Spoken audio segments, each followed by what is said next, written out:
नंजना अच्युतमिलितं येन तस्मै श्रीगुरुवे नमः। श्रीचैतन्यमनोभीष्टं स्थापितं येन भूतले स्वयं रूपा कदा मह्यं ददाति स्वपदान्तिकं। वन्देऽहं श्रीगुरु श्रीयुतपदकमलं श्रीगुरून् वैष्णवांश्च श्रीरूपं साग्रजातं सहगण रघुनाथं वितं तं सजीवं साद्वैतं सावधूतं परिजनसहितं कृष्णचैतन्यदेवं श्री राधा कृष्ण पादान् सहगना ललिता श्री विशाखा वितांश्च। हे कृष्णा करुणा सिंधु दीनबंधु, कृष्ण करुणा सिंधु दीनबंधु। आगे क्या होता है देखो, भूल गई। जगतपते सॉरी। दीनबंधु जगतपते। हाँ, दीनबंधु जगतपते गोपेश गोपिका कांत राधा कांत नमस्तुते। तप्त कांचन गौरांगी राधे वृंदावनेश्वरी वृषभानुसुते देवी प्रणमामि हरिप्रिय। वाञ्छकल्पतरुभ्यश्च कृपा सिन्धुभ्येव च पतितानां पावनेभ्यो वैष्णवेभ्यो नमो नमः। जय श्री कृष्ण चैतन्य प्रभु नित्यानंद श्री अद्वैत गदाधर श्रीवासादि गौर भक्त वृंद। हरे कृष्णा कृष्ण कृष्णा हरे हरे, हरे राम राम राम हरे हरे। मुखं करोति वाचालं पंगुं लंघायते गिरिं यत्कृपातमहं वन्दे श्रीगुरुदीनतारिणं परमानंद माधवम्। नमो विष्णुपादाय कृष्णप्रेष्ठाय भूतले श्रीमते रामपदस्वामिनिति नामिने। नमो विष्णुपादाय कृष्णप्रेष्ठाय भूतले श्रीमते भक्तिवेदांत स्वामिनिति नामिने। नमस्ते सरस्वती देव गौरवाणी प्रचारिणे निर्विशेष शून्यवादी पाशादेश तारिणे। जगत गुरु शिला प्रभुपाद की जय। श्री गुरुदेव की जय। सो हरे कृष्णा, वेलकम। आज हम रीड कर रहे हैं भगवत गीता और चैप्टर नंबर 4 जिसका नाम है दिव्य ज्ञान। और अब इसके आखिरी के बस 3-4 श्लोक ही बचे हैं इस चैप्टर के। और हम आज रीड करेंगे श्लोक नंबर 39। तो मैं इसको रीड करती हूँ। श्रद्धावा लभते ज्ञानं तत्परा संयतेन्द्रिया ज्ञानं लब्ध्वा परं शान्तिम् अचिरेणाधिगच्छति। श्रद्धावा लभते ज्ञानं तत्परा समतेन्द्रिया ज्ञानं लब्ध्वा परां शान्तिम् अचिरेणाधिगच्छति। कोई रिसाइट करेगा? मैं करूँ माता जी? हाँ, श्योर। श्रद्धवा लभते ज्ञानं तत्परा संयतेन्द्रियः ज्ञानं लब्ध्वा पारं सन्तिम् अचिरेणाधिगच्छति।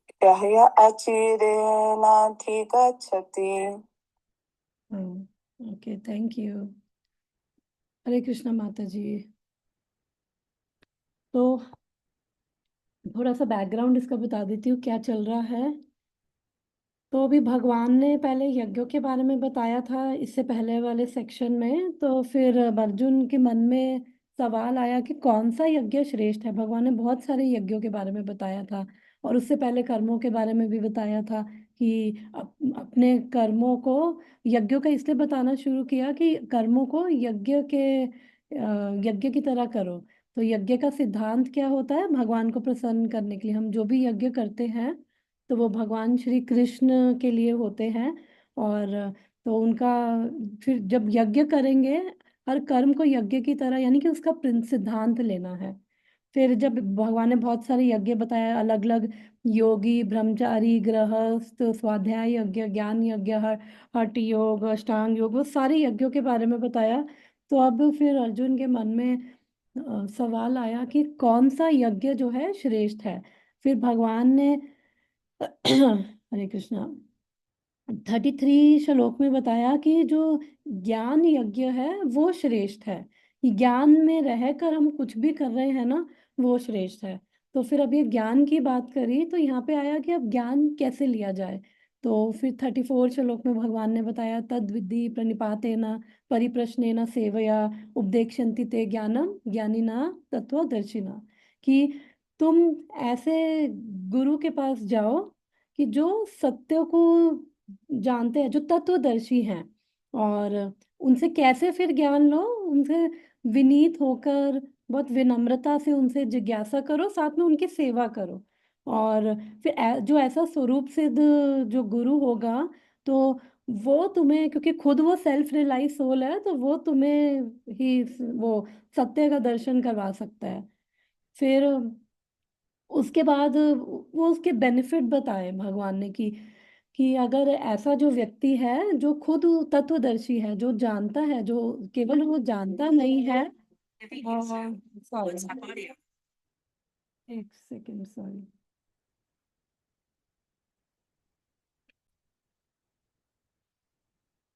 तो वो कह रहे कि जो ऐसा जो व्यक्ति है जो खुद सत्य का जिसको जिसे अनुभव किया है, तो वही हमें, ऐसा जो गुरु के पास जाएंगे तो वो हमें ज्ञान दे पाएगा। और उसका फायदा क्या है इस ज्ञान का? तो फिर भगवान ने बताया 35 श्लोक में कि अगर ऐसे व्यक्ति से हम ज्ञान प्राप्त करेंगे तो उसका फायदा ये है कि हम सबको हम जान पाएंगे। एक्चुअली में हम केवल जानेंगे नहीं, हम अनुभव भी कर पाएंगे कि हम भगवान के अंश है, और हर एक के अंदर भगवान को देख पाएंगे। और जिससे क्या होगा, हमारा जो मोह है ना, वो नष्ट हो जाएगा। फिर 36 में भगवान बताते हैं कि बिकॉज अर्जुन ये भी सोच रहा था कि अगर मैं इनको मारूंगा, पाप करूंगा, तो अगर ऐसा भी है, अगर कोई सोचता है कि मैं बहुत पापी हूं, तो फिर भगवान बता रहे चिंता मत करो। अगर तुम पापियों में फिर सबसे टॉप मोस्ट क्वालिटी के भी पापी हो, तो अगर ये जो ज्ञान है ना, दिव्य ज्ञान, अगर तुम उस दिव्य ज्ञान रूपी अगर तुम नाव में बैठ जाओगे ना, तो तुम इस संसार सागर से पार हो जाओगे। फिर 37 में उन्होंने बताया कि इस ज्ञान का क्या फायदा है, और कि जैसे जो आग है वो सब कुछ जला के भस्म कर देती है, तो ये क्या है, हमारा ये जो ज्ञान है वो सारे भौतिक कर्म, चाहे वो पाप कर्म हो चाहे वो पुण्य कर्म हो, वो दोनों को भस्म कर देगा।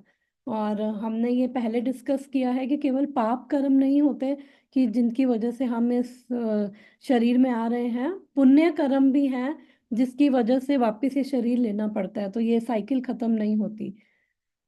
फिर उसके बाद भगवान ने 38 वर्स में बताया था कि इस ज्ञान की तरह कोई भी बहुत रेयर है, और ये इसकी तरह कुछ भी शुद्ध नहीं है, मतलब और कोई चीज शुद्ध नहीं है। और ये क्या है कि भक्ति का क्या है, परिपक्व यानी कि मैच्योर फल है ये जो ज्ञान है। और ये 38 जो हमने लास्ट वीक पढ़ा था, तो भगवान इसके अंदर प्रॉमिस कर रहे हैं कि जो एक्चुअली में हमने लास्ट टाइम, बड़ा अच्छा वर्स है ये, अब आगे जो वर्सेस हैं बहुत सुंदर वर्सेस हैं। तो भगवान ने उसमें प्रॉमिस किया था कि अगर जो जो ये जो दिव्य ज्ञान जो है, ये अगर वो साधना भक्ति पे लगा भी रहेगा, तो in due course of time, तो वो ज्ञान जो है अंदर जाएगा ही जाएगा। और वो जाएगा, और योगा समसिद्धिम कि, और ये जो ज्ञान है ये खुद से प्रकट होगा, बिकॉज हमें तो अपनी बाहर से एक्सटर्नल एक्टिविटीज करनी है। तो ये ज्ञान क्या है, योगा समसिद्धिम। तो हम अपनी जो भक्ति की क्रियाएं हैं, 9 प्रोसेसेस ऑफ भक्ति, हम उनमें लग रहे हैं, 64 अंग है भक्ति के, हम वो सब जो कर रहे हैं, तो उससे क्या होगा, भगवान प्रॉमिस करे कि ये ज्ञान जाएगा अंदर। और हाँ, ये समय नहीं दिया कि 10 साल, 20 साल, 50 साल, या हो सकता है 1 मिनट, समय नहीं दिया, लेकिन भगवान ने प्रॉमिस किया है कि ये ज्ञान का क्या, अंदर से जो ये कर रहे हैं ना, वो 100% in due course of time, एक समय ऐसा जरूर आएगा जब ये ज्ञान अंदर सिंक इन कर जाएगा, और वो इस ज्ञान का वो आस्वादन कर सकेंगे। और फिर उसका फायदा क्या होगा, अगर ये ज्ञान सिंक इन करेगा, तो आज का ये जो श्लोक है हम ये पढ़ रहे हैं, ये भी बहुत सुंदर श्लोक है। और आज का ये श्लोक है जिसको हम पढ़ते हैं और इसको हम डिस्कस करते हैं। तो एक बारी वर्ड्स के मीनिंग देख लेते हैं। श्रद्धावान लभते ज्ञानम। तो इस श्लोक में बोला है कि जो श्रद्धावान है, यहाँ पे श्रद्धावान बोला है, तो प्रोपाद यहाँ पे इंग्लिश में लिखते हैं फेथफुल मैन। श्रद्धा का मतलब फेथ ही होता है, या श्रद्धालु व्यक्ति। तो वो यहाँ पे भगवान कह रहे हैं, अब इसको डिस्कस करेंगे कि जो श्रद्धावान है, तो वो क्या होगा, वो लाभ प्राप्त करेगा। क्योंकि क्राइटेरिया क्या है इस ज्ञान के लिए, आपके पास श्रद्धा होनी चाहिए। और फिर अब अगर हम देखें कि श्रद्धा का एक्चुअली मतलब क्या है, अगर हम इस श्लोक में देखें तो तीन चीजें यहाँ पे, तीन कंडीशन दी है कैसे ये ज्ञान है हमें हेल्प करेगा, तो तीन चीजें यहाँ पे बताई है। और अगर हम बात करें श्रद्धा की भी, तो हम देखेंगे कि इस मटेरियल वर्ल्ड में भी, इस भौतिक संसार में भी एक्चुअली श्रद्धा के बिना ना हम वो जी नहीं सकते, हम फंक्शन नहीं कर सकते। क्योंकि हर एक को ना श्रद्धा है, लेकिन किसी ना किसी चीज में है। भगवान की यहाँ पे बात नहीं करी मैं, अगर भौतिक संसार की बात करूँ तो हर एक को ना, हम में हर एक किसी को ना श्रद्धा है किसी ना किसी चीज में। अगर हम रोड पे चल रहे हैं तो हमें वो फेथ है कि कोई एक्सीडेंट नहीं होगा, तभी चल रहे हैं। और कितने एक्सीडेंट्स होते हैं रोड पे, लेकिन फिर भी जो गाड़ी चला रहे हैं उनको एक श्रद्धा है कि नहीं नहीं होगा, तो इसलिए वो गाड़ी चला पा रहे हैं। हम बैंक में अपना पैसा डालते हैं, या म्यूचुअल फंड्स में भी जो रिस्की भी होते हैं और उनमें भी पैसा डालते हैं, तो श्रद्धा है कि हाँ आगे चल के फायदा होगा। बैंक में पैसा डाल रहे हैं तो ये श्रद्धा है कि जो ये पैसा है सेफ है यहाँ पे। और कल को बैंक अपनी पॉलिसी नहीं चेंज करेगा कि जो बैंक में है वो में हमारा हो गया, जाओ कुछ नहीं। तो सालों साल डाल के भूल जाते हैं। बैंक से कोई एजेंट आएगा बताएगा कि देखो इतने की आप एफडी करवा दो, और उसके बाद आपको 10 साल की करवा दो, आपको इतना इंटरेस्ट मिल जाएगा, 10 साल तक आप पैसे अपने भूल जाओ, फिर 10 साल के बाद आपको इतना इंटरेस्ट पे इतना मिलेगा। तो वो श्रद्धा कर रहे हैं। तो ऐसे हर चीज पे देखा जाए तो श्रद्धा कर रहे हैं, तो इसलिए ही हम ऑपरेट कर पा रहे हैं। तो इसलिए यहाँ पे वो बोल रहे हैं कि यहाँ पे जो श्रद्धा की बात हो रही है वो एक्चुअली में शास्त्रीय श्रद्धा की बात हो रही है। कि मैं एक श्लोक भी यहाँ पे वो श्रीमद् भागवतम का है। नहीं, इससे पहले मैं ये दिखाती हूँ कि यहाँ पे चैतन्य महाप्रभु क्या बोल रहे हैं श्रद्धा के बारे में। तो मध्य लीला का ये श्लोक है। एक सेकेंड, फुल स्क्रीन करती हूँ।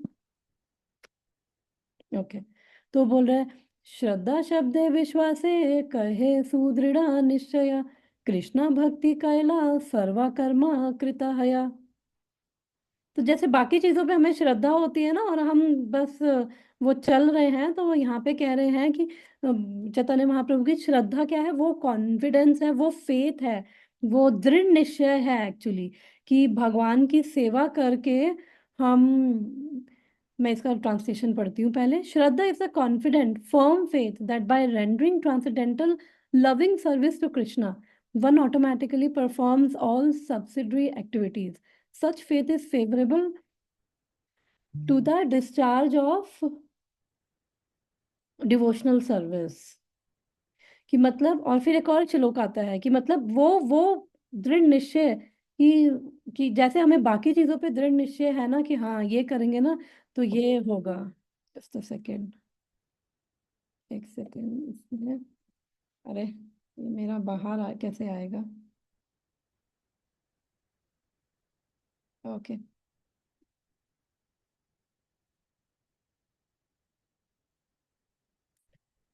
और मेरा ये मूव ही नहीं कर रहे हैं। ओके ओके, आई थिंक वो ज्वाइन नहीं कर पा रही इसलिए वो कॉल कर रही है। हरे कृष्ण माता जी। सॉरी, मेरा हरे कृष्णा माता जी। वो लैपटॉप मेरा हैंग करने लग गया था जब आप, जैसे आपने आए ना, तो मैंने क्योंकि हाँ, पीपीटी खोली हुई थी। तो हम वापस से कंटिन्यू करते हैं। तो ये श्लोक में जो बोल रहे हैं श्रद्धावान के बारे में हम डिस्कस कर रहे हैं कि ज्ञान जो है, जो श्रद्धावान का मतलब क्या है, तो हम उसको डिस्कस कर रहे हैं। मैं इसको ऊपर करती हूँ और ये इधर जाएगा, यस, फुल स्क्रीन। तो जैसे बाकी चीजों पे श्रद्धा है, अगर वैसी श्रद्धा भगवान पे हो जाए ना, तो उसी से ही हम केवल आगे की जो हमारी जो डिवोशनल सर्विस है, हमारी भक्ति है, हम उसी से ही कर सकते हैं। और फिर एक और श्लोक आता है। बेसिकली श्रद्धा का मतलब है कि जो हमें शास्त्रीय श्रद्धा, यानी कि जो हमें गुरु बता रहे हैं शास्त्रों से कि वो भक्ति करके हम डेफिनेटली हम पार पा लेंगे। तो एक और श्लोक था, आ गया। हम्म, हाँ, ये श्रीमद् भागवतम का एक और श्लोक है, 11th कैंटो का 23 चैप्टर का 57th वर्स है। तो ये मैंने सुना था कि ये श्लोक ना तब बोला जाता है जब किसी को ना संन्यास दिया जाता है। तो इसका जो अर्थ है, I shall cross over the insurmountable ocean of nations by being firmly fixed in the service of lotus feet of Krishna. This was approved by previous acharyas who were fixed in firm devotion to the Lord Paramatma, the Supreme Personality of Godhead. तो basically ये जो श्लोक है, इस श्लोक में बोला है कि एताम सा आस्था या परात्मा परात्मा निष्ठान निष्ठाम। तो मतलब कि जैसे पुराने लोग जो थे वो निकल गए हैं, जो हमारे आचार्य जो ऐसे भक्त हुए हैं वो इस संसार सागर से निकल गए हैं। तो अहम तरिष्यामि दुरंतो पराम।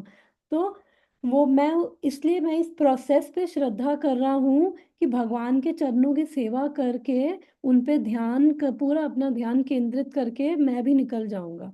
तो ये उस टाइम पे बोला जाता है जब संन्यास लिया जाए, क्योंकि अगर संन्यास ले रहे हैं और इस तरह का फेथ नहीं है, इस तरह की श्रद्धा नहीं है भगवान पे, जिस प्रोसेस पे अगर श्रद्धा नहीं है तो फिर संन्यास लेने का क्या फायदा, वो डंडे को पकड़ के घूमने का क्या फायदा है। तो इसलिए श्रद्धा का मतलब क्या है कि जो गुरु बता रहे हैं शास्त्रों से, और कि भक्ति करके हम भी जैसे वो हमारे आचार्य और ऐसे जो वरिष्ठ भक्तगण हैं, अगर वो पार पा गए हैं तो हम भी डेफिनेटली पार पा जाएंगे। इसका मतलब इस प्रोसेस में विश्वास रखना।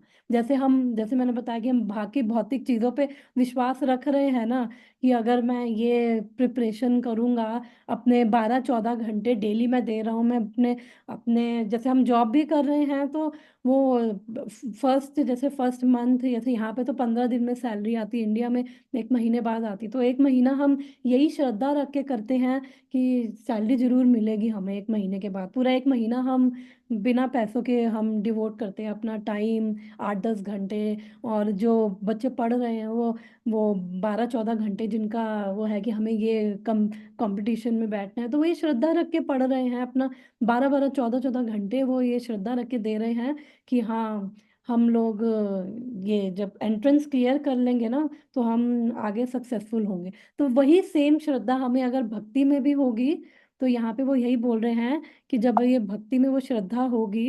हाँ, एक सेकेंड, श्लोक पे आते हैं वापस। तो श्रद्धा का मतलब कि नो इफ नो बट, इस मतलब एक फर्म फेथ। तो श्रद्धावान लभते ज्ञानम। इसको मैं करूँ साइड पे। और फिर सेकंड चीज क्या बोल रहे हैं कि वो फर्स्ट हो गया श्रद्धा की कंप्लीट फेथ, कि हाँ कि मेरे को इस प्रोसेस पे फेथ है, गुरु पे फेथ। अगर गुरु ने बोला है और मैं ये कर रहा हूँ तो डेफिनेटली मेरा भी वो होगा, क्योंकि फेथ के बिना कुछ नहीं हो सकता। और फिर दूसरा क्या है, श्रद्धावान लभते ज्ञानम, कि वो ज्ञान प्राप्त करके कि वो फिर वो ज्ञान प्राप्त करता है जिसको कंप्लीट फेथ है। और फिर तत्परा तत्परा समेत इंद्रिया। तो सेकंड कंडीशन क्या बता रहे हैं कि सेंस कंट्रोल, सॉरी, तत्परा यानी कि वो स्टेडीनेस, स्टेडीनेस होना, कि ऐसा नहीं कि एक दिन तो कर ली 16 माला, अगले दिन कुछ भी नहीं, छोड़ दिया, फिर उसके बाद उठे, फिर वो कंसिस्टेंसी नहीं है। और क्योंकि और उसके बाद तीसरी चीज बता रहे हैं समत इंद्रिया, कि वो डिसिप्लिन, सेंस कंट्रोल, रेगुलेशन होना चाहिए। क्योंकि जैसे फॉर एग्जांपल डॉक्टर के पास भी अगर कोई जाता है ना, तो उसको इतना फेथ होता है कि डॉक्टर ठीक कर देगा, तभी हम डॉक्टर के पास जाते हैं। तो डॉक्टर फिर प्रिस्क्रिप्शन बताता है कि ये दवाई ले लो, और ये दवाई ऐसे ऐसे खानी है, फिर उसके बाद आपको ये दवाई के साथ ये नहीं खाना, वो नहीं खाना। तो फिर जब डॉक्टर पे विश्वास होता है तो वो प्रोसेस हम फॉलो करके दवाई टाइम से खा रहे हैं, और जो डॉक्टर ने मना किया है इंद्रियों को संयमित कर रहे हैं। क्योंकि इंद्रियों को संयमित करना जो है रेगुलेशन में, वो सबसे बड़ी चीज़ है, सबसे बड़ी तपस्या है आज के समय में। जो आज के समय में इतनी सारी वो बाहर टेम्पटेशंस और वो सब हैं, तो इसलिए इंद्रियों को संयमित करना सबसे बड़ी चीज़ है। और एकादशी हो, उस पे कुछ नहीं खाया, रील देख रहे हैं, तो मेंटली उसको ईट कर लेते हैं, हाँ ये बड़ी अच्छी मिठाई है और ये बड़ा अच्छा वो है। तो डिफिकल्ट है इंद्रियों को संयमित करना। बट क्योंकि क्या होता है कि कुछ ना कुछ वो अभाव, हैंकरिंग बनी रहती है, और अंदर से वो फिर वो बाहर से भले ही थोड़ा बहुत कंट्रोल कर ले किसी चीज के नाम पे, लेकिन अंदर से वो अभाव बना रहता है।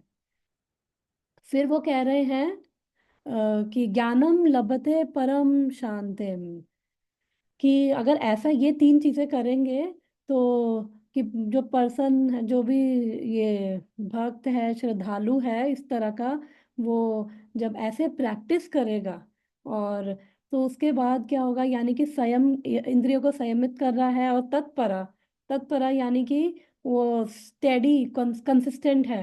तो उसके बाद, बट ये जो है जो यहाँ पे बोला है ज्ञानम लभते परम शांति में, उसको परम शांति मिलेगी। लेकिन ये जो श्रद्धावान से लभते के बीच में जो स्टेज है, ये बहुत स्ट्रगल वाली होती है, क्योंकि यही सबसे लंबा टाइम होता है। कि पर भगवान यहाँ पे बोल रहे हैं, अगर एक बार ये सब हमने प्रैक्टिस किया, तो उसके बाद 100% अंदर शांति मिलेगी ही मिलेगी। जैसे लास्ट वर्ड्स में उन्होंने प्रॉमिस किया था, अगर जो ये ज्ञान, ये बहुत प्योर है, और जो ये ज्ञान ले रहा है, ये एक्चुअली क्या है, भक्ति का मैच्योर फल है एक्चुअली में। ये जो ज्ञान है, जो हमने लास्ट 38 वर्स में पढ़ा था लास्ट वीक, ये मैच्योर फल है। और जब कोई योग संसिद्धिम खुद से अंदर प्रकट होगा, और 100% भगवान प्रॉमिस कर रहे हैं, तो हमें डिसअपॉइंट नहीं होना कि कब होगा, जब भी हो भगवान की वो उसको लेना देना, हमें तो अपने जो एफर्ट्स है वो करने हैं। तो वो कह रहे हैं कि in due course of time ये ज्ञान अंदर जाएगा, और उसके बाद क्या होगा, योगा संसिद्धिम, वो सिद्धि हो जाएगी। सिद्धि का मतलब कि वो जो कह सकते हैं कि परफेक्शन, भगवान के चरणों में वो परफेक्शन, जो भक्ति का परफेक्शन, जो भगवान के चरणों का प्रेम है, वो प्राप्त हो जाएगा। तो हमने लास्ट टाइम बहुत सारी हमने डिस्कशन किया था, क्या हमारा गोल है, क्या वो रिलेशनशिप, वो सब हमने। हाँ, सबसे बड़ी चीज जो अभी हम इतना बोल रहे हैं, ज्ञान ज्ञान ज्ञान, तो यहाँ पे किस ज्ञान की बात हो रही है? हम्म, जो हम यहाँ पे बोल रहे हैं कि ये ज्ञान मिल जाएगा तो परम शांति हो जाएगी, और 100% ये ज्ञान मिलेगा, जो पिछले कुछ श्लोकों में भगवान बात कर रहे हैं, तो किस ज्ञान की बात कर रहे हैं?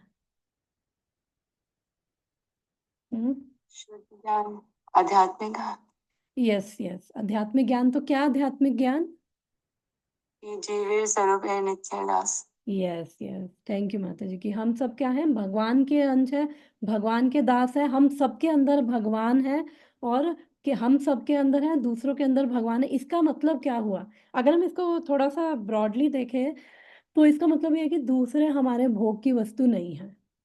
क्योंकि जब सबके अंदर ही भगवान हो गए, तो यानी कि किसी से ना तो कोई राग है, ना द्वेष है, ना तो कोई शत्रु है हमारा, ना कोई मित्र है। तो इसको प्रैक्टिस करना है, या ऑब्वियसली एक दिन में नहीं आएगा, बट जब हमें ये चीज समझ भी आती है ना, हम फिलॉसफी सुन रहे हैं, जितना हमारा नाम जाप अच्छा होगा, ये हम सुन रहे हैं, तो वो क्या हो रहा है, अंदर से शुद्ध कर रहा है। और हम जितना इसको प्रैक्टिस करेंगे ना, इसको कंटेम्पलेट करते हुए, प्रैक्टिस करते हुए, जब रियल लाइफ की सिचुएशंस आ रही हैं, तो तब जब कोई मान लो किसी ने आके झापड़ मार दिया, तो क्या ये होता है कि ये भगवान, हाँ इसके अंदर भी भगवान है, मेरे अंदर भी भगवान है? तो ये प्रैक्टिस से आएगा, और प्रैक्टिस से आएगा। और फिर धीरे धीरे हम, जब धीरे धीरे वो सिचुएशन से डिटैचमेंट होगी, भगवान की कृपा से ही होती है। तो अगर श्रद्धा है, तो फिर यहाँ पे वही बोल रहे हैं कि उसके बाद क्या होगा, परम शांति। और तो जैसे मैंने बताया कि ये जो स्टेज है, श्रद्धा लभते ज्ञानम, उसके बाद परम शांतिम वाली जो ये स्टेज है, कि वो थोड़ी लंबी होती है, और उसमें स्ट्रगल भी होता है। और तो वही लेकिन उसके बाद क्या है, जब एक बार ये स्टेज, जब सारी अनर्थ निवृत्ति वो सब हो जाएगा, तो उसके बाद क्या होगा, परम शांतिम यहाँ पे वो बोल रहे हैं। तो हम डेली प्रिपेयर ऐसे ही तो कर रहे हैं इसके लिए। डेली हम अपना साधना ढंग से कर रहे हैं, अपने मॉर्निंग साधना, अपनी आरती, अपना नाम जाप, भगवान का प्रसाद खाना, क्योंकि सबसे इम्पोर्टेंट प्रसाद बहुत इम्पोर्टेंट है। वो हमारी इंद्रियों को ही संयमित कर सकता है, हमें रेगुलेट करने में वही हेल्प कर सकता है। चार नियमों का पालन कर रहे हैं, डूज और डोंट्स हम फॉलो कर रहे हैं, साथ में नाम जाप चल रहा है, हम भागवतम भगवत गीता का श्रवण कर रहे हैं, क्योंकि यही अंदर जा रहा है और अभद्रों का वो नाश हो रहा है। तो जो भी हमारी ये साधना है हमारी, जब ये चलेगी तो फिर हमारा जो, और फिर हमें गोल जो है वो भी माइंड में ध्यान रखना है कि, क्योंकि हम ये सब क्यों कर रहे हैं, क्योंकि उसके बाद क्या है, नेक्स्ट वर्ड आता है ज्ञाना लभता परम शांतिम, कि एक बारी जब हो जाएगा ये सारा जो है हमारे, जब क्रॉस होगा उसके बाद क्या है, तुरंत शांति मिल जाएगी। और मतलब कि ये ज्ञान क्या है, प्रैक्टिस में, अनुभव में आ जाएगा कि अब वो, अभी धीरे धीरे प्रैक्टिस करेंगे तो वो जब अनुभव होगा तो फिर ना किसी से कोई राग द्वेष रहेगा, ना ना किसी से कोई, ना किसी को अपनी भोग की वस्तु समझेंगे, क्योंकि जब दूसरों को यही समझते हैं ना कि ये हमारी नीड पूरी करने की मशीन है, तो कई बार ये होता है हाँ ये मेरे अपने, इनको ऐसे चलाना चाहिए, अपनी इच्छाओं से हम दूसरों को देखते हैं कि अच्छा ये मेरी इच्छाओं को संतुष्ट कर रहा है तो ये मेरा प्रिय है, और ये मेरे इच्छाओं को संतुष्ट नहीं कर रहा तो ये, फिर उससे गुस्सा और वो सब चीजें होती हैं। तो जब वो ज्ञान अनुभव में आने लग जाएगा, और ये भगवान की कृपा से जब अनुभव में आएगा तो तुरंत शांति है, तुरंत।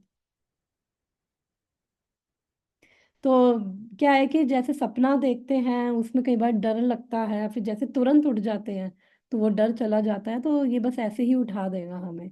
और तो जब ये स्ट्रगल के बाद ये सब जो बुरी चीजें हैं ये जब चली जाएगी, तो वो बता रहे हैं कि इसलिए ये क्यों है, ये अलग अलग चीजें हैं हमारे पास, 9 प्रकार की भक्ति है, 64 अंग है भक्ति के, तो हम लग रहे हैं ना उनमें, तो हम अपने जो क्रियाएं हैं ना, क्योंकि ये जो हम कर रहे हैं वो कहते हैं ना भगवान के लिए जो कर रहे हैं सत क्रियाएं हैं, क्योंकि अभी तक क्या है, असत क्रियाओं में मन है, असत क्या है, जो ये सब टेम्परेरी है। तो हम, हमारा मन असत क्रियाओं में इसलिए है ना क्योंकि उन्हीं चीजों का अभ्यास है।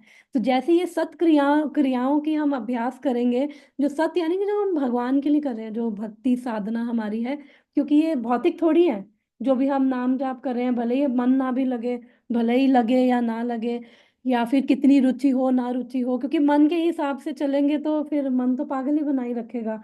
तो इसलिए मन के हिसाब से नहीं चला जाता ये, और ये सारी जो सत क्रियाएं कर रहे हैं जो भक्ति में भगवान के लिए, वो हमारा ये असत क्रियाओं से हमारा जो चिंतन है वो धीरे धीरे खत्म कर देंगी। तो इसलिए हम ये सारी क्रियाएं कर रहे हैं। तो अभी हमने 3 चीजें यहाँ पे इस श्लोक में पढ़ी हैं। पहली चीज है कि कंप्लीट फेथ होना, श्रद्धा होना कि भगवान प्राप्त होंगे, भगवान की जो हम ये प्रोसेस फॉलो कर रहे हैं उसी से हमें भगवान प्राप्त होंगे, कंप्लीट फेथ होना। दूसरी चीज है तत्परा कि स्टेडिनेस बनाए रखना, ऊपर नीचे हो रहा है, हमारी मटेरियल सिचुएशंस ऊपर नीचे होंगी, उसके अंदर भी हमारा भजन चिंतन नहीं छूटना, भजन यानी हमारी साधना नहीं छूटनी चाहिए, और चिंतन भी, जो हमें वो 16 माला केवल नहीं करनी है, निरंतर चिंतन, ये माला तो इसलिए है कि हमारा अभ्यास बन जाए। जब अभ्यास बन जाएगा, जब वो रागानुगा के लेवल पे पहुंच जाएंगे, अभी क्या है कि वो ये सब चीजें एफर्ट्स करने पड़ रहे हैं, जैसे रागानुगा वो नेचुरल स्पॉन्टेनियस जब प्रेम अंदर से आ जाएगा तो फिर ये 16 माला की आवश्यकता नहीं पड़ेगी, लेकिन तब तक हो, पता नहीं, हो सकता है उसमें कितने साल लगे, कितने जन्म लगे, या 1 मिनट भी लग जाए, 1 सेकंड भी लग जाए।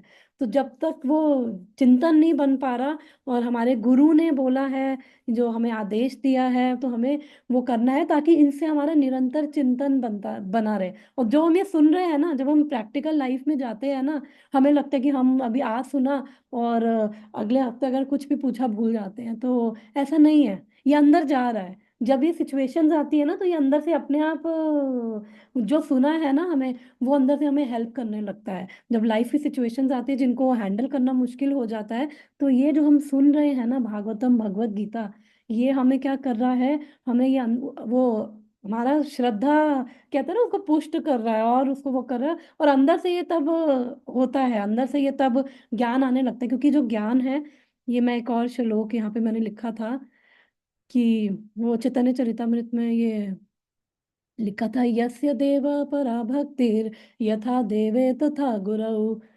तस्यैते कथा ह्य अर्था प्रकाशन्ते महात्मना।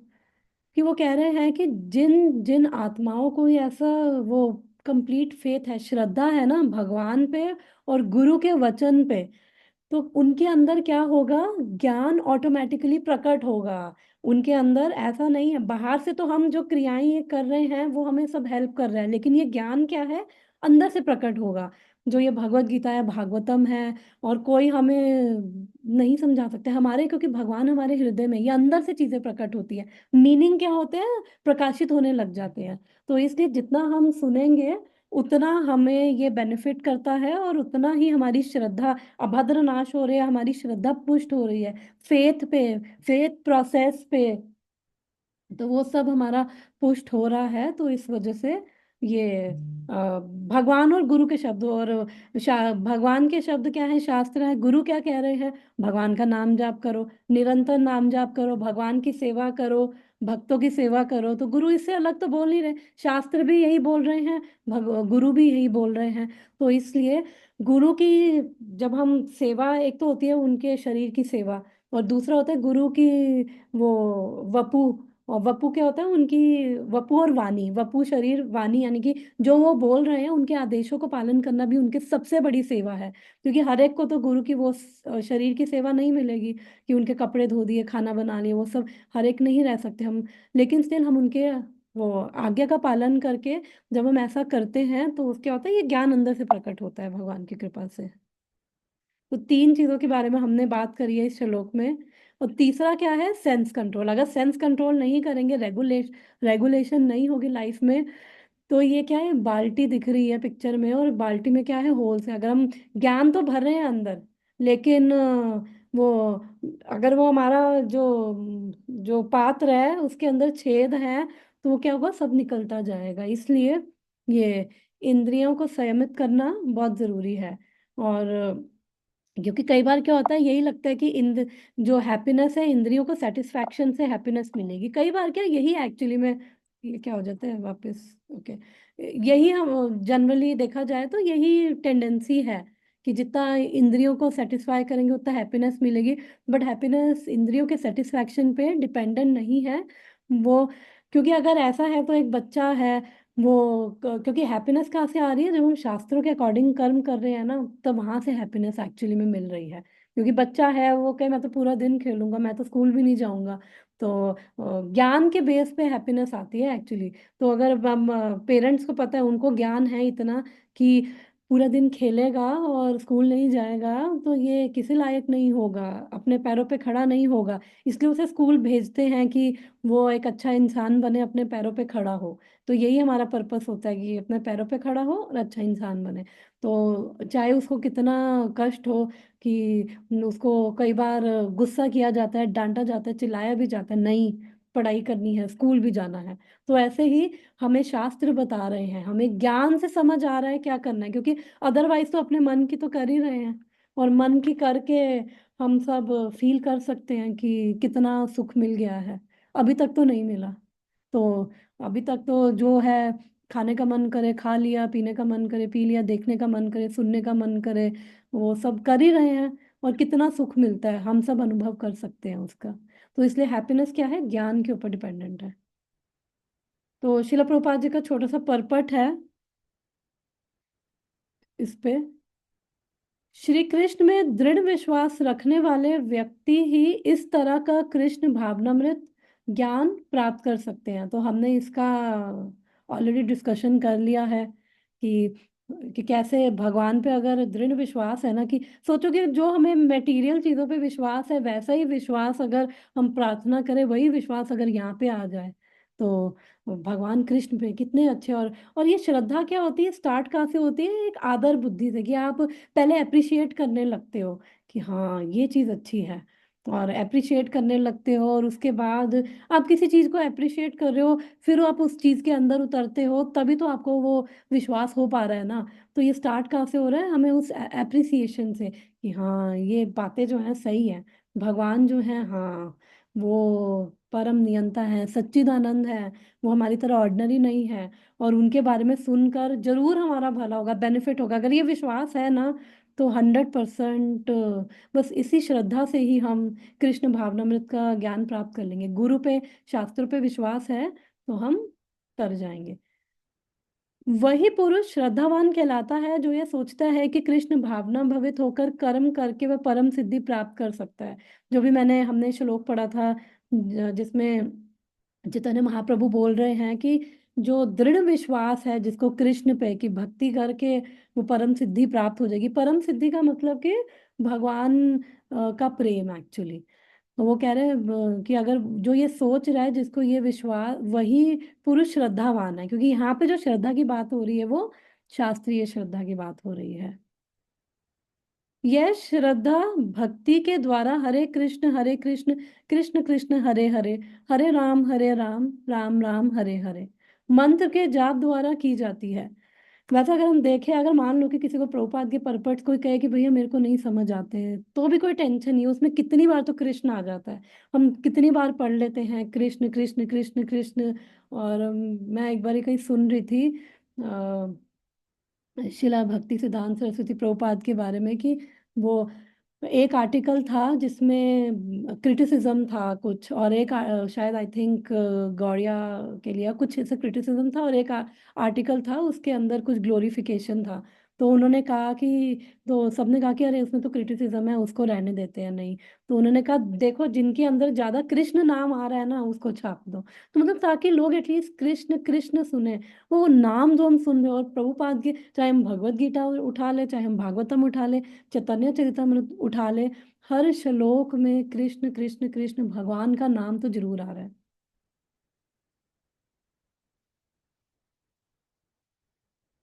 तो यहाँ पे कह रहे हैं, नाम जाप सबसे इंपॉर्टेंट क्या है? भगवान का नाम जाप। बिना नाम जाप के हमें ना श्रद्धा आएगी, कुछ नहीं।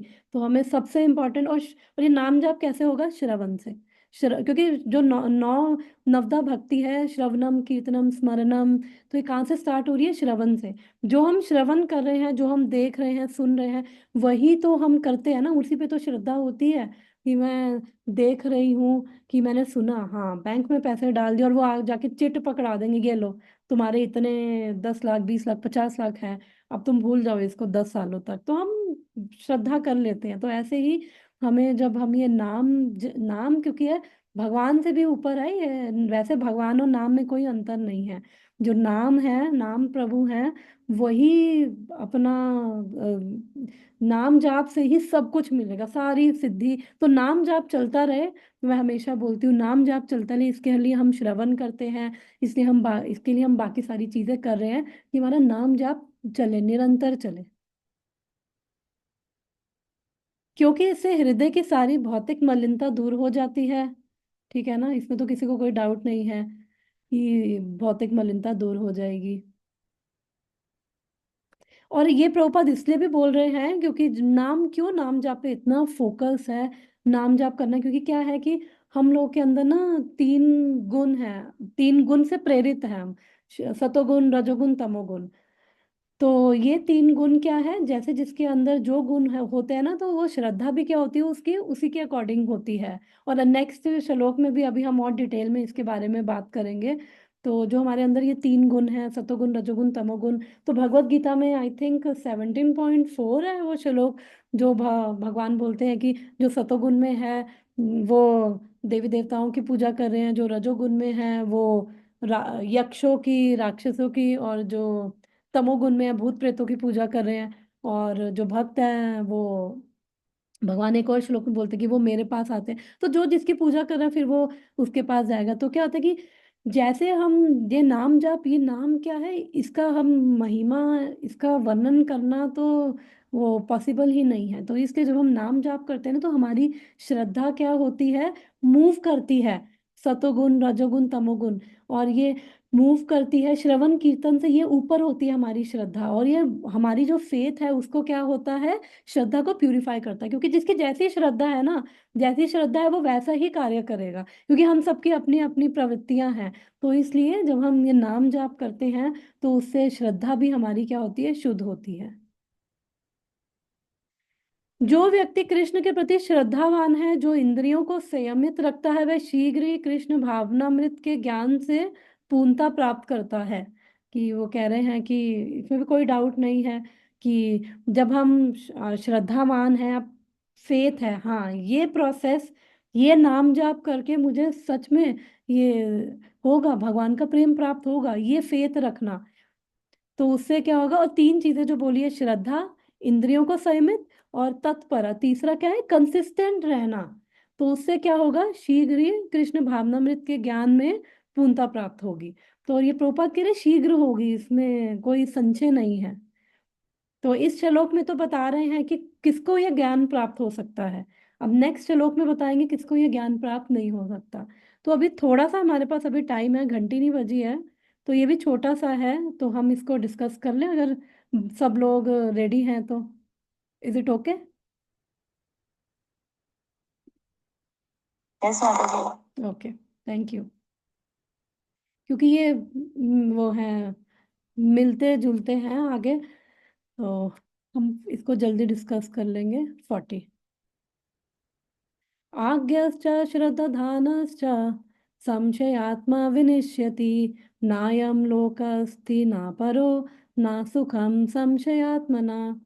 जो भी हमने डिस्कस किया है 39, उसके अंदर किसी का कुछ डिस्कशन या किसी को किसी प्रकार का कोई संशय है, कोई डाउट है, या कुछ किसी को ऐड करना हो?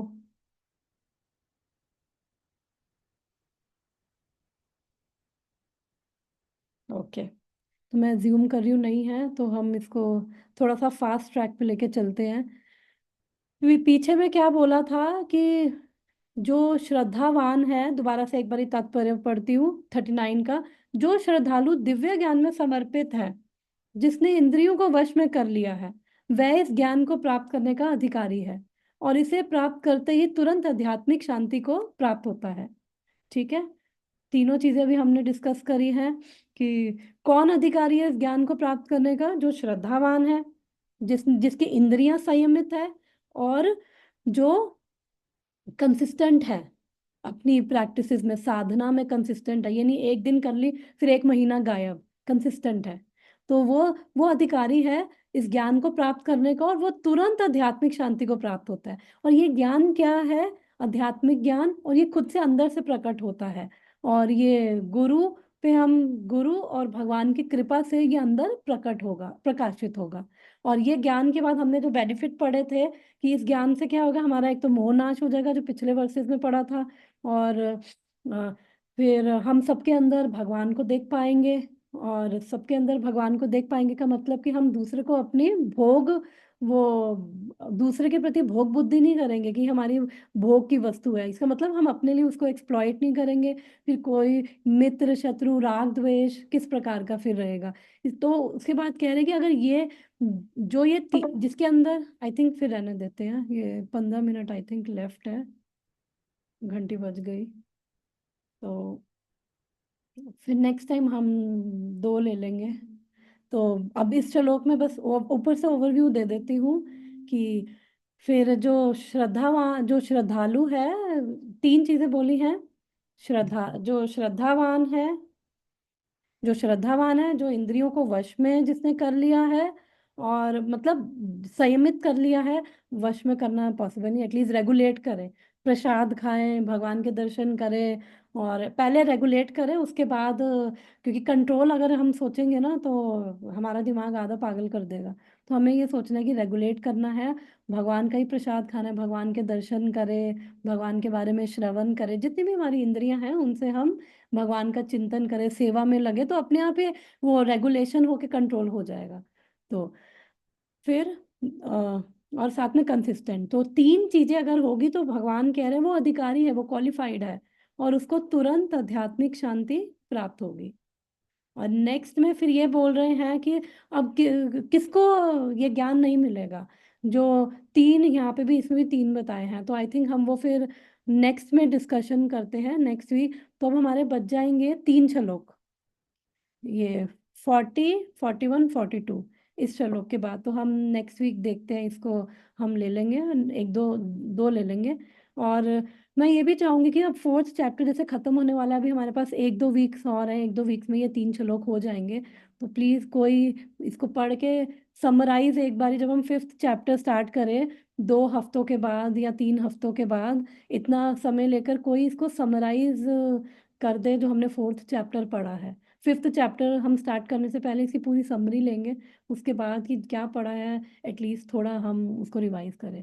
तो 1 जना 2 जना, चाहे कोई एक सेक्शन, हम सेक्शन वाइज पढ़ते हैं, मैं ग्रुप में भेज भी दूंगी वो जो स्क्रीनशॉट मेरी पीपीटी में होता है कि क्या क्या क्या सेक्शन वाइज पढ़ा, तो हो सकता है उससे थोड़ा थोड़ा हमें याद रहे। क्योंकि जब हम देखेंगे ना, अच्छा ये इसमें ये पढ़ा था, फर्स्ट सेक्शन में ये पढ़ा था कि भगवान कौन है, कैसे ये ज्ञान पास हुआ है, फिर ऐसे सेकंड सेक्शन में हमने ये पढ़ा, थर्ड में ये पढ़ा, फोर्थ में ये पढ़ा, तो मैं वो भेज दूंगी। तो इसको कोई समराइज करे तो उसके लिए भी अच्छा है जो समराइज करे, और चाहे 2 लोग मिलके भी कर सकते हैं, तो मुझे बता देना ग्रुप में जिसको भी ये समरी देनी हो। अभी 1-2 हफ्ते का टाइम है हमारे पास, ठीक है। तो अगर किसी का कुछ डिस्कशन या कुछ 39 वर्स में है।